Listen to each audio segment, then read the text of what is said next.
Because nothing says menacing like pink. Hello, my baby. Hello, my honey. Hello, my ragtime gal. Suddenly you kissed my wife.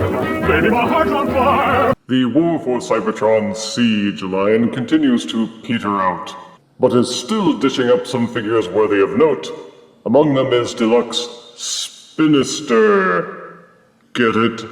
Because he turns into a helicopter, and copters have rotors that spin, and Spinister sounds like sinister. Well, anywho, Generation 1 Spinister was among the Targetmasters, and came with 2 guns that turned into smaller robots. Like many Generation 1 figures, Spinister suffered from pogo leg syndrome, having only 1 leg that wouldn't even separate, meaning he would have had to hop around pathetically in robot mode. He was billed as a mysterious Decepticon who kept to himself so much that even his allies didn't know what his game was. The box is standard deluxe size. They haven't gotten rid of the plastic windows just yet, thank goodness, so that you can verify that the figure is inside and that you haven't been bamboozled by toy swappers. The normal siege picture is on the side panel, with both modes showed off on the back, and how to interact this figure with the separately sold Battle Masters. The other side panel shows off the character art again, along with the blacklight secret word R-Spinisty. What, did they make a typo with this? Well, let us unbox R-Spinisty and see if he looks better than he spells. Out of box, R-Spinisty comes with his instruction booklet and 2 double-barreled gun accessories, each one of which corresponds to 2 of the colors on the actual figure.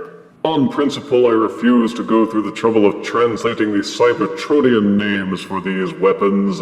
Instead, I will just call them NFM-1 and NFM-2. NFM-1 has 19 muscles, 12 targeting scopes, and 18 mouse pointers. NFM-2 has 18 muscles, 15 targeting scopes, and 17 mouse pointers. And this is Spinister in his alt mode, an attack chopper / helicopter. The colors are a weird combination of blue and pink, with some gray thrown in for the rotors. In this mode you can't see any of the grunge paint for which the siege line is well known, but there is lots of sculpted detail. The plastic is shiny in places, and the whole thing feels pretty solid. The only hollow parts are under the tail, and I can practically hear third-party developers revving up their 3D printers to fill up that little gap. The robot kibble is mostly well hidden, except for the arms, but it's easy to imagine these as simply extra fuel tanks or something. Or it would be if it weren't for these hands sticking out, but everything else is very well done. The rotors will spinister freely, and will actually turn independently for quite a while. Same for the rear rotors. He has proper landing gear, and stays level on a smooth surface without tilting backwards. These 2 parts sticking out from the sides are meant to accommodate the weapon accessories. Plug those in to give him his gun capabilities. Spinister has many open 5mm ports, which are compatible with Titan Masters, Prime Masters, Micro Masters, Battle Masters, and any other masters you happen to have lying around. There don't seem to be any open fire blast ports except for the gun tips. The ports behind the rotors are pointless, because once you plug something in, the rotors won't rotor. But there are ports on the weapons themselves, so you can plug more guns into the guns, or plug the guns into other guns. It's a good thing he doesn't have to actually fly while wearing all of this, so load Spinister up and customize him as much as you like. The only limit is your imagination. Spinister's transformation is novel and interesting. It's nice to know that when Hasbro wants to, they can still pull a few new tricks. To start, remove the weapon accessories. The arm sections untab. When transforming to vehicle mode, please note that there is a tab sticking out here and a groove here. This tab goes into that groove, and this groove goes into that tab. That is how you know you have done it properly, if it all lines up and clips in without anything tumbling loose. To transform to robot, simply pop them loose and angle them out so that they aren't in the way. You will notice a kind of dual cockpit thingy here. They did that on purpose. This rear cockpit tabs up into the back. When transforming to vehicle mode, it clips in. When transforming to robot mode, simply pop it loose and angle it down. The front cockpit will also untab and tilt forwards. Close up the landing gear. These sections which supported the weapons need to be untabbed.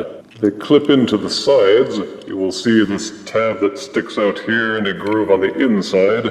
When transforming to vehicle mode, those clip together to hold in place. There is a similar setup for the opposite side. Untab those loose and angle them out. They flip in opposite directions. At the bottom of the front cockpit, open up this little hatchway, and then the front cockpit unfolds. Angle this section inwards, then tilt it forward to become the robot foot. It tabs into this section here when transforming to vehicle mode. Untab it and flip it forwards.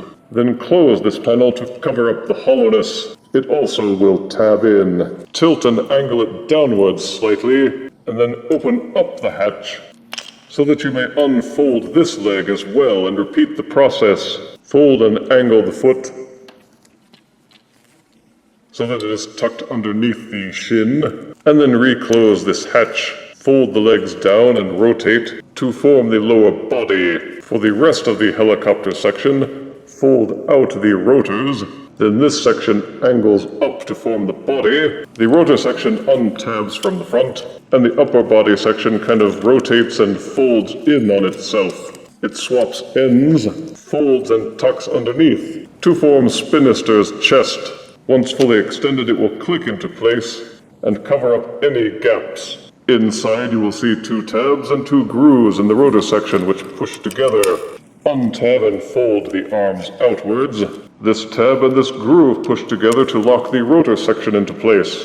And then you kind of take the rotor blades and angle them upwards until they form a V, and it kind of balances and holds in place. Spinister shines in his robot mode. Well, not literally, but he does look awesome. There's something about the head sculpt especially that just looks good. The eyes are so yellow that they look like they're glowing. They're not. The faceplate has a kind of onslaught flair to it, and the crown on the forehead kind of looks like the Decepticon logo. The colors are maintained, but now some of the extra highlights are visible here and there, and you can now see some of Siege's grunge paint on the shins. For the most part, the robot mode is sleek and free of vehicle kibble, except for the obvious copter rotors hanging off his back. There's hardly any visible gappage. The robot mode has good proportions, and all of the joints feel nice and tight. With copter transformers, they never really seem to know exactly what to do with the rotor blades, and alas, Spinister falls victim to that as well. You can fold the blades so that they're angled up like wings and hope that gravity holds them in place, or you can angle them down like a cape, but they still rotate from side to side. The only position in which they seem to hold is when you rotate them up and balance them, where they stick out too far. In robot mode, Spinister still has plenty of open Battlemaster ports for sticking in all kinds of accessories. The Siege line gives you plenty of accessories to goof around with, so gear up Spinister to the point that while he may look ridiculous, you still wouldn't want to mess with him. Deluxe Spinister maintains a robust articulation set. The head will spin 360 degrees in its socket, or it would if it wasn't bumping into this tail rotor. It waggles back and forth a bit and feels like it would waggle further, except again for this thing in the way. The shoulders have that rotation and hinge set up, so they will rotate 360 degrees, and also splay outward at least 90 degrees. Upper arm rotation is generously supplied, and a double-jointed elbow so you can curl the arm up. The fists will actually rotate in their sockets, And in spite of all this back kibble, he has full 360-degree waist rotation. The hips will rotate back and forth to an excellent degree, and also splay outwards for those wide-angle stances.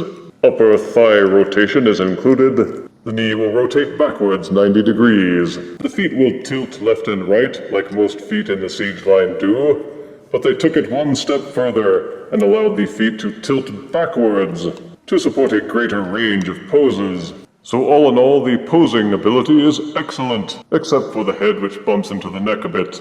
In fact, I've rarely seen a deluxe size figure that has this quite a range of motion. Everything just kind of comes together for good old Spinister. For size comparison, here is War for Cybertron Siege Deluxe Spinister, next to Combiner Wars Deluxe Blades. Here is Siege Deluxe Spinister, next to Universe Deluxe Tomahawk. Here is Deluxe Siege Spinister next to Thrilling 30s Voyager Whirl. And here is Siege Deluxe Spinister next to this oversized glass novelty decorative apple.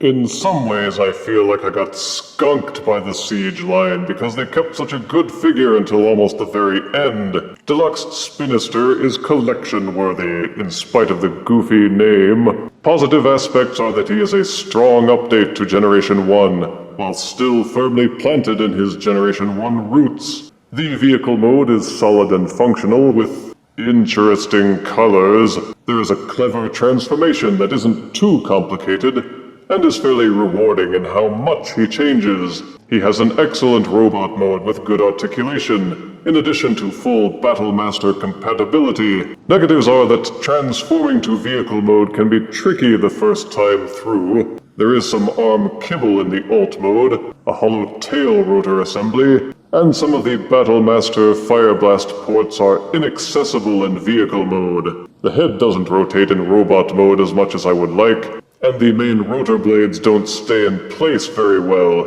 But these are minor complaints for a figure which is really quite excellent. Excellent. And I give Deluxe Siege Spinister 9 out of 10 deaths. Because if it spins, it wins. If you refuse me, honey, you lose me. Then you'll be left alone, oh baby. Tell them all and tell me I'm your own.